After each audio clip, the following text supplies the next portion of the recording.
Good day, brothers and sisters. And that's what definitely is in the news today is a lot of Supreme Court news. Yes, we're going to discuss a lot of it today. But what else we're going to discuss is what's not in the news and what you should not pay attention to.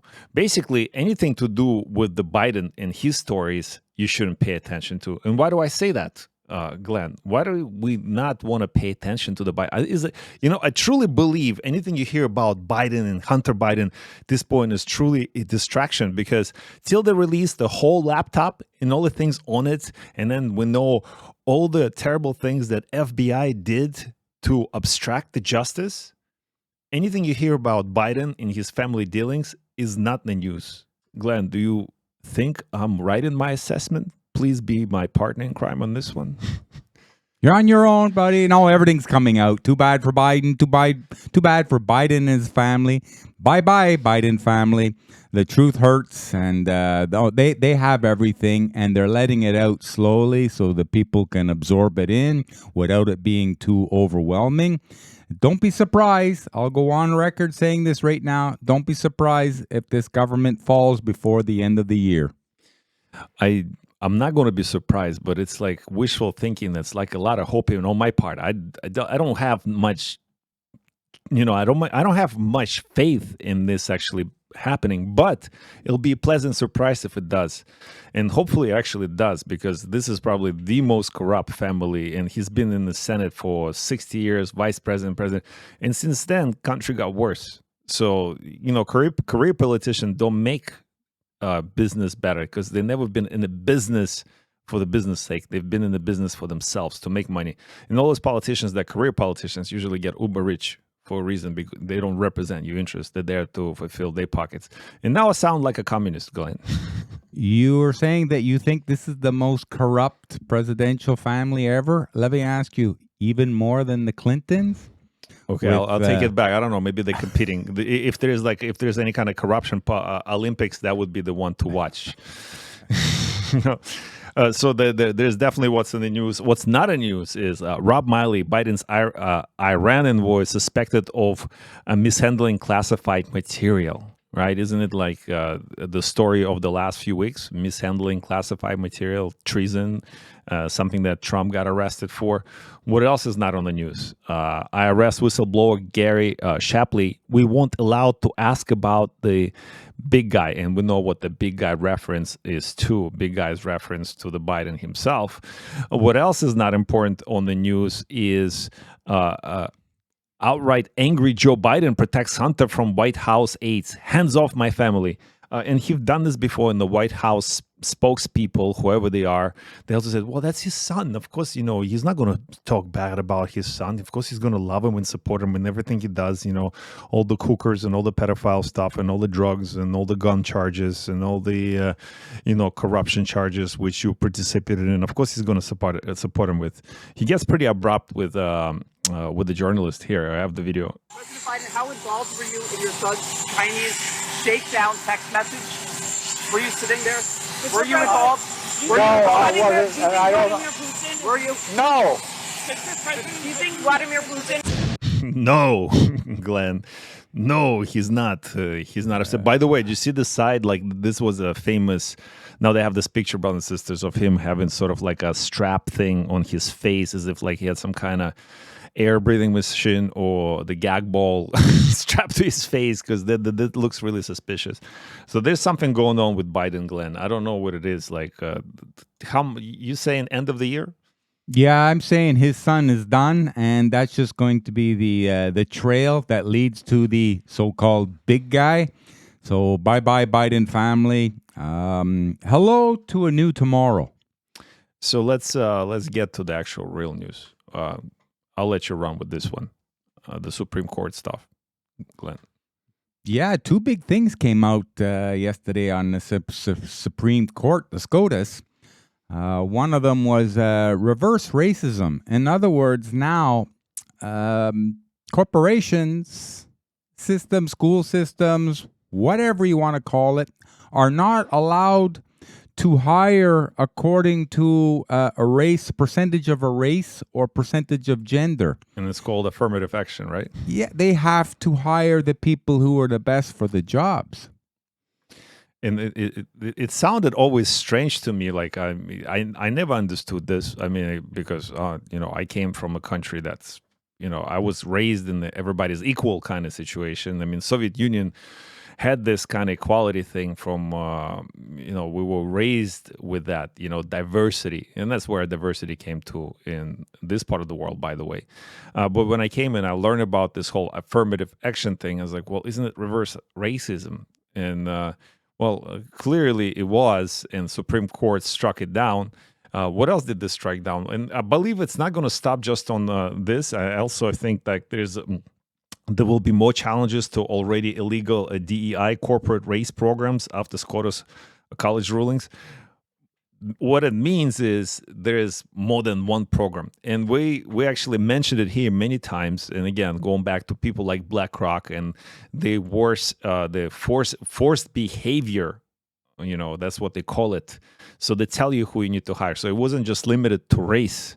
It was also it was also prevalent in which genders you're going to hire. It started with women, and then it started with gender fluids and transgenders and whatever else associated with that. So they are there to change the fabric of the society, again, for the destruction of it. And thank God the law is prevailing. Now, my question is, Glenn, is the law still going to be like the people going to care about the law, or is it so deeply ingrained into the people's psychic and culture that they're going to pull, they're still going to act upon the sort of social beliefs, regardless of what or what the Supreme Court is talking about even? Seems to look like we're going back to a meritocracy. In other words, for the people who work harder and they deserve the positions, well, they're the ones who should get it, regardless of what they look like or what their political views are. And that's the way it should be. That's what, like, if you own a corporation, okay, and you want your corporation to run the best, so you're going to hire the people who you feel are the best for the jobs to increase the productivity of that corporation. Now, if you hire people who are not really that good, but they only merit it because of let's say a skin color or a gender or age or a religious belief or a political belief, well, you're handicapping that corporation against the other corporations that will adhere to normal growth building of a corporation standards. And it could be deadly if submarine story is actually true, that the CEO of submarine company, what was the name of the submarine company? I don't. Doesn't matter anymore. They're dead, right? But the point is, he was not hiring the 50-year-old white guys because they had experience. He was hiring younger people to attract them to the industry. And as a result, we know what happened. And by the way, I still don't believe any of that is true. But if it is true, that's a prime example of what not to do. You hire the best professional to propel, especially in the highly competitive, technological, and dangerous scenario like this. You want the best professionals on you. It's like NASA. If the rocket program was actually true, would you hire somebody straight out of high school, or you're going to hire a Van Braun that's been shooting rockets at London for many, many years? And that's what the government did. But also, going back to my original point, Glenn, it's so ingrained, it's deeply permeated into the culture of neoliberal culture of United States, specifically places like Berkeley. And we have a dean of Berkeley School of Law, Erwin Chemerinsky. I probably didn't pronounce his name correctly, and that's a hate crime in some way. But you know what? Since I lived here, nobody ever pronounced my last name correctly. So screw you too. I'm just kidding. How will you pronounce it? My name is Alex, and it's all you need to know. I'm not using my slave name. Commercial break. But I have a video here for this professor. If you don't believe me, okay, let's watch this. I got to show it to you. What I mean by unstated affirmative action is, what if the college or university doesn't tell anybody, doesn't make any public statements, but still wants to? I'll give you an example from our law school, but if ever I'm deposed, I'm going to deny I said this to you. When we do faculty hiring, we're quite conscious. Can he deny this? Because it's, he's filmed. That diversity is important to us. And we say diversity is important, it's fine to say that. But I'm very careful when we have a faculty appointments committee meeting. Anytime somebody says, we should really prefer this candidate over this candidate because this person would add diversity, don't say that. You can think it, you can vote it, but our discussions are not privileged. So don't ever articulate that that's what you're doing. So that's exactly what I was talking about, Glenn. So they don't have to say it, they just do it. They just became more ballsy, excuse my language, brothers and sisters. They became more ballsy about speaking out about things like this and in the recent years. But that attitude has been there for a long time. And now they're taking a stand, just like we're taking a stand here right now and saying, no, this is racist behavior. This is you choosing somebody over the skin of the color, over the ethnicity, over the religion, over the sexual orientation, over the depravity, whatever it is. You're choosing it based on those factors, but you're not choosing the best qualified person. You're going it for sake of diversity. And that's counterintuitive, Glenn. And it's contradictory because university about unifying the groupthink, not diversifying the groupthink. Right? So you want to put everybody on the same page, and apparently the page of the liberal institution is to destroy the fabric of the society, isn't it? That's what it seems like to me from this professor, Glenn.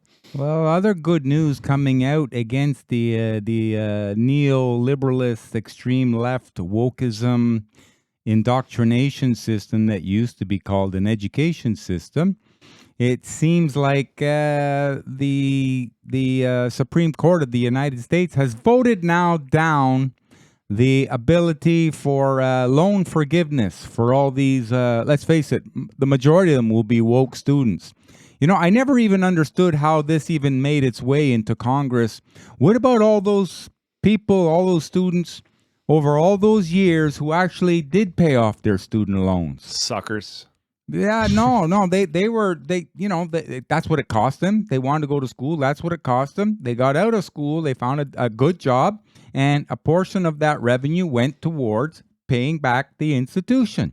There's nothing wrong with that. And I think, by the way, if you just file for bankruptcy, that never forgiven. That you still have to pay, regardless. Well, you should have to pay for it. I mean, that's being diligent. Due diligence. That's your responsibility as a person. Another good thing about that is, what about the people who chose not to go in debt in the school system, who maybe chose trades? Why should they pay into a tax system that goes to pay off the people who chose to go into, college and university studies? I have an answer because when they go to college and university studies, they get indoctrinated into the neoliberal think, so they can force other people's behaviors because they're going to be running corporations, owning the trade businesses. So they're going to be telling you what you need to do and how. You're going to be telling you to wear the rainbow pin flag on your jersey or whatever it is. They're going to be telling you to go remove the national flag and put a rainbow flag or progressive pride flag up, and that's why they are rewarded for their behavior, right, Glenn? I think that's straight up. That it's just you now entering the club like Freemasons, Well, champ, that club is going to change very quickly with the implementation of AI and how it's going to affect a lot of those white-collar office jobs, by the way. Okay, I have a graph here. Good for bringing it up. You can read it up. So the Estimated share of employment exposed to AI automation. Number one at 46% is going to be office and administrative support. Number two is a very big one and very important one. It's legal. that kind of doesn't make sense. Like those people, sort of, why are they being getting rid of? Like, think about it. Is it because the ones who could still protect the interests of commoners, right? So if you put in forth, like oftentimes, like what Anonymous was saying, when you hire a lawyer, the lawyer is the member of the bar. So it's between, other party's lawyer and the judge, all three of them members of the same bar, and you surrender your rights to the lawyer. But at the same time, lawyer may or may not represent your interests. But when you surrender your rights to the AI, maybe it's a whole different ballgame. I think the AI, what they're just going to do is start making templates on everything because of all the past cases, and so In common law, right? that would be the predominant factor in common law is a common denominator of all the cases that were held before, and if found guilty, well, there's a common penalty for that.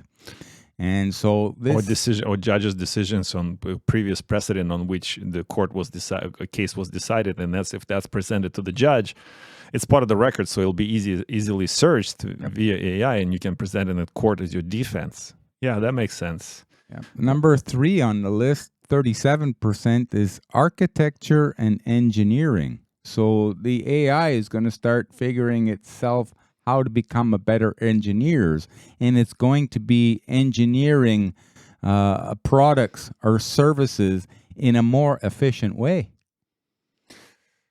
Yeah, that makes sense.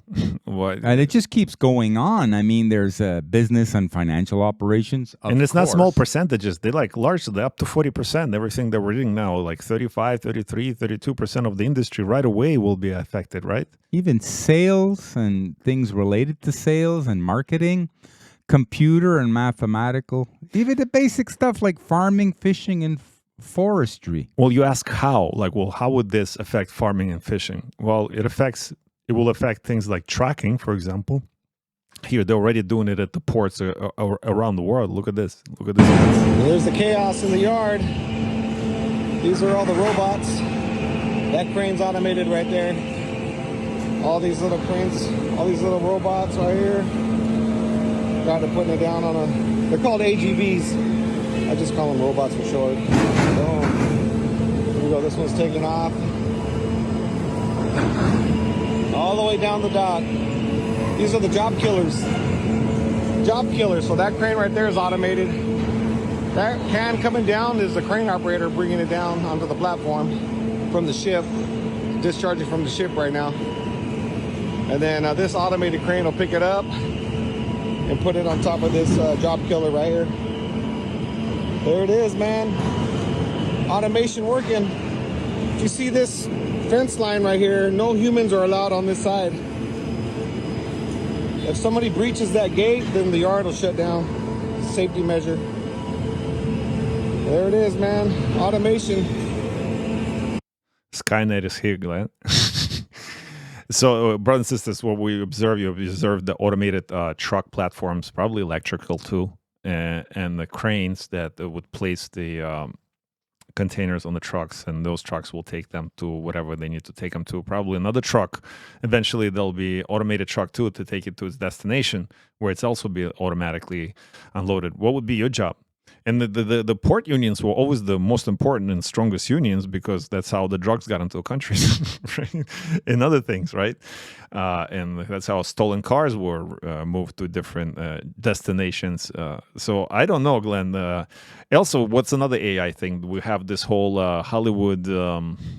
What do they have them? The writers.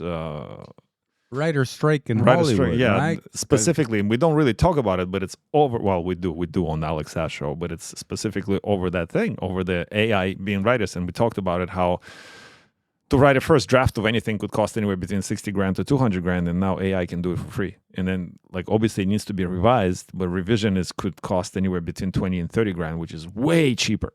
So you just save yourself as a producer like anywhere between 60 and 200 grand for the first draft. But it's obviously going to affect the economies throughout the world, everywhere.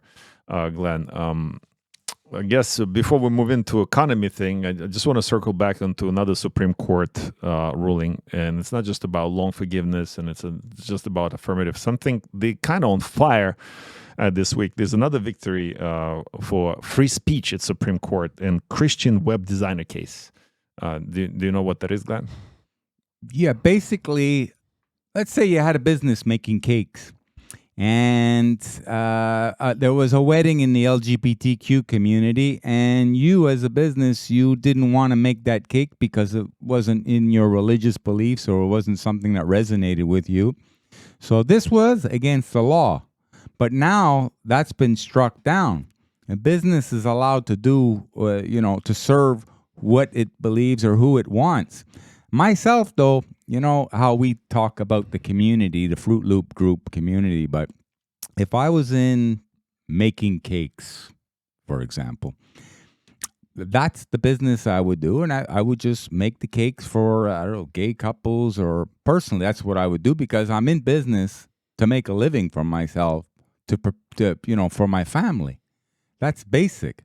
Well, my religious beliefs or this or that, but that has nothing to do with making the cake. And some people, well, if they choose to allow that to interfere, in other words, they're putting emotion into the business quotient, which is just, business is just numbers. Well, if they want to do that, that's their business. But what it'll do is it'll create more opportunity for another business like their competitor who will just say, well, more sales for me. That's a good point. So, but brothers and sisters, we always said it's your personal choice. Like, okay, if you want to sell business, you want to sell it to whoever you want to sell it to. It's your choice, right? That's the purpose of living in a free country.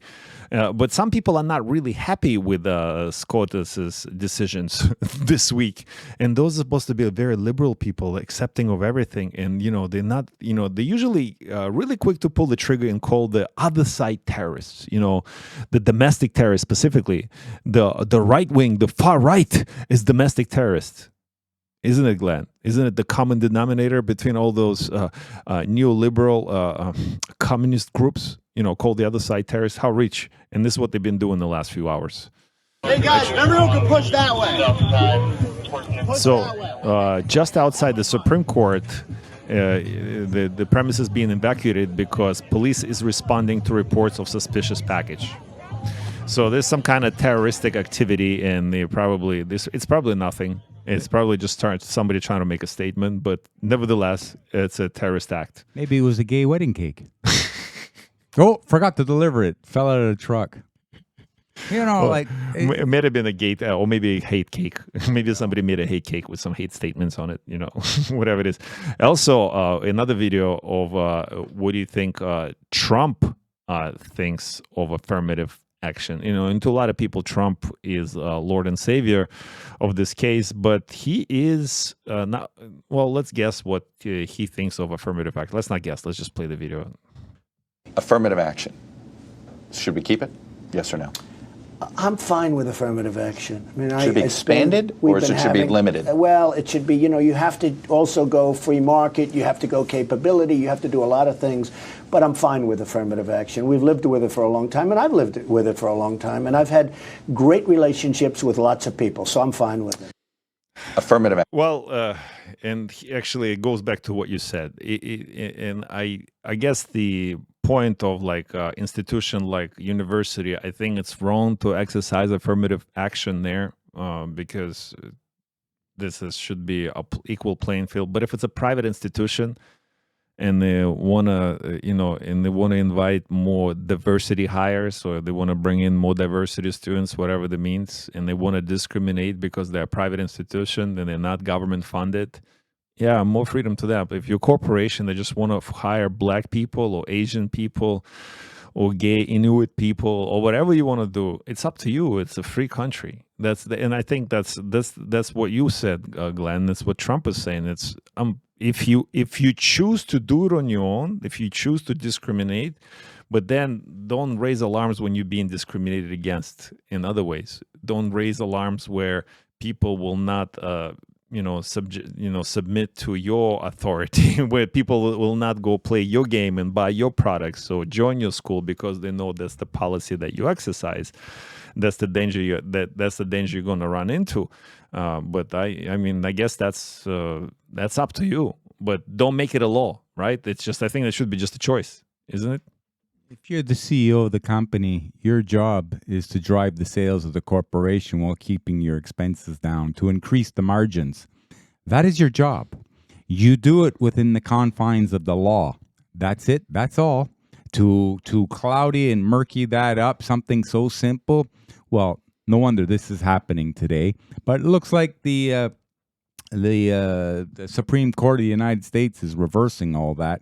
By the way, the 3 judges who were dissident on that, in other words, voting against it, they were all liberal judges under the Biden administration. Biden administration and Obama, by the way.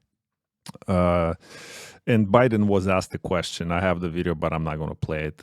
If that's a rogue court, obviously by somebody in the new liberal legacy media thing going on, and he actually denied it. He said it's not a rogue court because Supreme Court cannot be rogue, right? Because they go through such a rigorous process being selected to be in that court and all that stuff.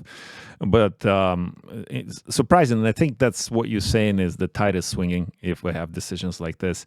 What else do we see? I think what you're talking about, CEO and decision-making processes, like automotive industry is now again mad because they're being affected, like obviously, again, this is a group think. This is the forced behavior.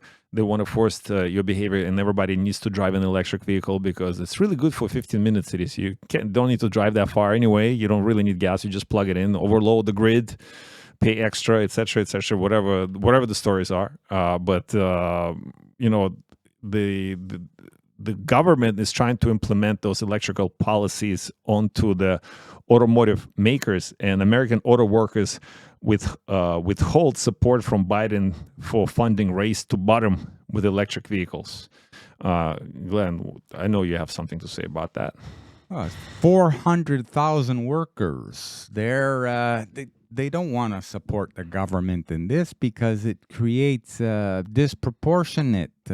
Some people in the industry, these new cars, they'll make a lot more. And by the way, it's a lot easier to make an electric vehicle. And it's going to eliminate millions of American jobs, just like the AI thing. Exactly. And you take money, these people who are working in their existing jobs, they pay taxes. And then Biden is taking this tax money and he's rewarding certain groups that are going to wipe out the other groups that have been paying for it. So obviously, those 400,000 workers are not going to support Biden. I don't feel bad because those are the unions that, historically have been selecting people like Biden. They've been so now they we shot ourselves in the foot, and that's United Auto Workers. I think that's the biggest industry union in America. I'm pretty sure it is. And if I'm wrong, don't hold me to it. Well, it seems like all of this leads to a collapse of economies around the world, Glenn. We think it's by design, right? Yeah, it's a collapse of, I would say, a readjustment going on. This could be another reason why there was agenda to curb the population, create all these population control theories out there that are looking less like theory and more like practice today. But everything has to change. There are some people that I know they're afraid of the changes because they only see the negative ramifications of these changes. So they look at the glass as being half empty all the time. And then there's other people who say, well, we've always been changing. We evolve. And this is part of the evolution process, and there's going to be some winners and some losers out of it. So it's the person who can adapt to the change the quickest and embraces and finds a way to go on the winner side. Well, good on to them. What kind of change is that's happening in France? specifically. The violence spiraling out of control in France, massive police deployment fails to quell burnings. So something like 40,000 police being summoned to police officers were deployed across France on Thursday night in attempt to forestall the third night of violence. It seems like France has been rioting nonstop since the Yellow Jackets, etc., and all those things that's happening. And it's not just like, okay, they're not just turning trash cans out. They're burning the town halls, and they're burning the Marseille biggest library has burned. We have the videos of this to show. This all happened after the police got caught on a video apparently shooting a teenager for driving erratically and not listening to the police. And so now you have more uprising, more civil unrest in the country of France. And Macron was out there addressing the nation, telling parents to keep their teenagers at home. And after he addressed the nation saying that, he made his way over to an Elton John concert because that's what's more important to him. Well, he has to announce his LGBTQ preferences because, well, first of all, I believe he is, because it's a front. You saw his wife. He has to be like, she's gender fluid for sure. She's one of them, and she's like Michael Obama. But the shift is happening everywhere, and the economy is dying or changing dynamic. It's shifting from a petrodollar into the BRICS and yuan, and Central American country wants to ditch dollar in Russian trade, in Nicaragua specifically, and that's as close as it gets to United States and the whole North American market. What else do we have? Nicaragua is so much in debt to the IMF. I mean, that's what the IMF does. The way the system is created, certain nations can't compete, so they go into debt. Then the IMF comes in and says, we'll bail you out with our fiat fake currency. But to do that, you're going to have to pledge all your real assets, like your ports and your natural resources and stuff like that, knowing very well that these poor countries will never be able to pay back the debt. Usually it's a government that's in charge of that country that's been put in there by the globalists to go along with the IMF agenda. So this is happening in Nicaragua. They want to get away from the hegemony of the U.S. dollar and the SWIFT banking system. They want to join the other countries in Central and South America, like Mexico, for example, obviously Brazil. Argentina has expressed a concern to join the BRICS nations.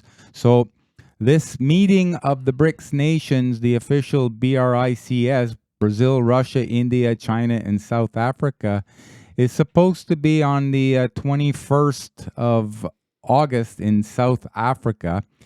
But there's another 30 nations that have expressed a real intent and a will to join on to this. So that would give a real good guts punch to the U.S. dollar and its hegemony as the world reserve currency. Well, it's not just South America, right, or any other countries. It's happening in Europe, in the heart of the Western world. And Germany was always like you said, the heart and the engine of European economy, right? They were the European economy. And now the consumers hit by runaway prices. Inflation accelerated to 6.4 from a year ago in June, official data shows. And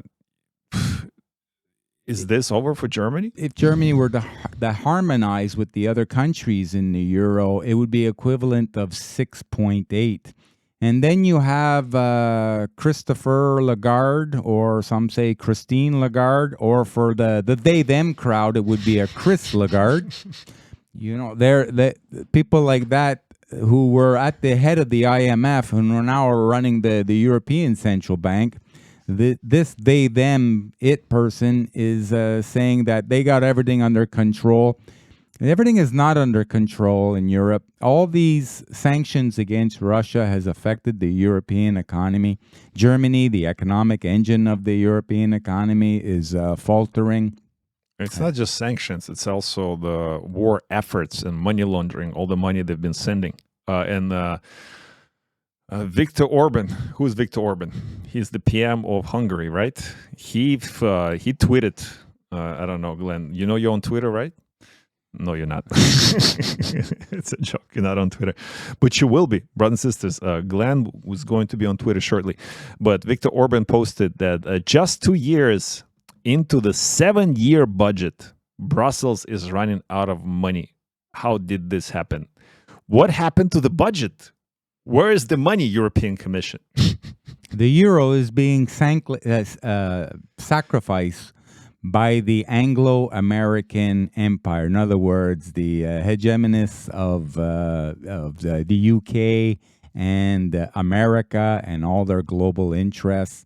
So this is going to affect Europe first. That's why the war is over there. So they could also blame Russia for that.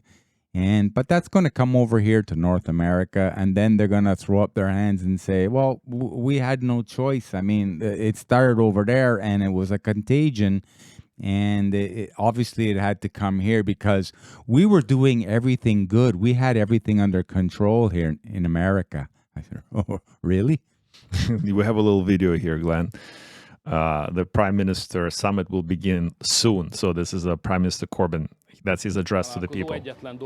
Everyone here in Brussels asking one question: where is the money? Because the Commission has submitted a budget amendment proposal. It's right. It's language is important. They call it budget amendment proposal. Basically, we run out of money. We need to print more money. That's what it means. In other words, asking the member states to pay further hundreds of billions of dollars. Right. So let's keep watching this. Right. The question arises, how did this situation comes about? How did the European Union comes to the brink of bankruptcy? Here are the biggest items. They want to get 50 billion euros from the member states to give to Ukraine, while they cannot even count for the money they have given so far. They want more money from the member states, so the interest on the EU loans previously taken out, blah, blah, blah. So